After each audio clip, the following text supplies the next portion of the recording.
Tere kuulama, siin uudised stuudios Rohke Develak. Ameerika Ühendriikide administratsioon tegi eile ettepaneku võtta Donald Trumpi riigi juhtimine kui tegevus UNESCO vaimse kultuuri pärandi kaitse alla. Avaldus anti sisse nädalavahetusel ja taotluse kiirkonnas menetlemine võib võtta kuni kuu. Positiivne vastus aitab ka järeltulevatel põlvedel osa saada erakordse riigijuhi pärandist ja see ei jää mitte pelgalt tema kaasaegsete võimaluseks, vaid saab põlvkondade üleseks kogemuseks, märgitakse taotluses. Praegu on veel lahtine, kas UNESCO vaimse kultuuri pärandi kaitse alla võetakse Donald Trumpi esimene, teine või ka järgmised 3 ametiaega. Ja Eestisse.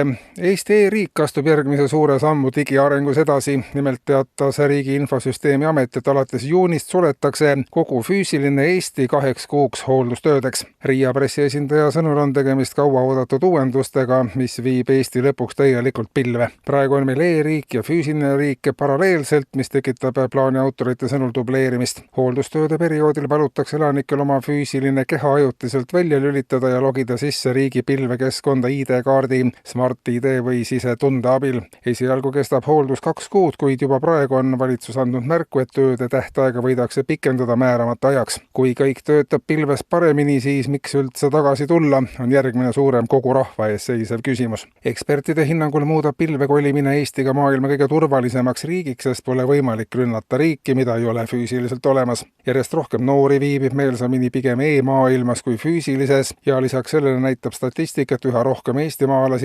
eelistabki olla pilves, eriti nädalavahetuseti. Riia prognoosib, et üleminek kulgeb sujuvalt. Eestlased on harjunud olevamagi natuke nagu kogu aeg kusagil ära ja võib-olla see maailm meie rahvale väga hästi ei sobigi, lisati ametlikus teates.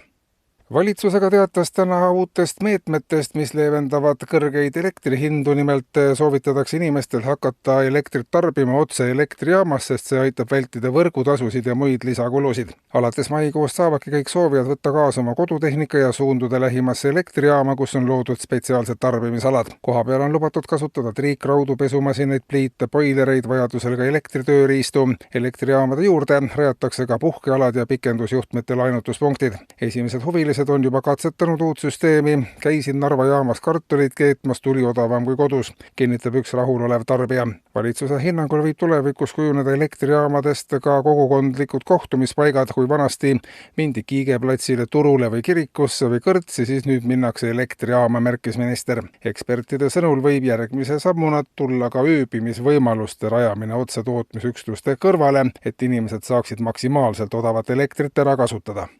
Ja lõpetuseks, kuna varastamine kauplustest aina sageneb ja samas ei ole poodidel ka palju võimalusi varaste ohjeldamiseks, keelatud on fotode ja videomaterjali avaldamine, mis paneks varga ametlikult häbiposti, siis on poegitid välja töötamas ka e-varga platvormi. Varas teeb endale e-varga konto ja saab rahulikult varastada kodust. Nii ei pea varas minema poodi riskeerima, poed saavad kokku hoida turvateenuste pealt ja võidus on käik. Kuna aeg on majanduslikus mõttes karm, siis on plaanis lubada, et e-varga platvormiga saavad ühineda ka poodide seni ausad kliendid, kellel lihtsalt aeg-ajalt tekib vajadus varastada. E-poest tellimust täites saabki peatselt inimene valida, milliseid asju soovib ta osta raha eest ja milliseid varastada.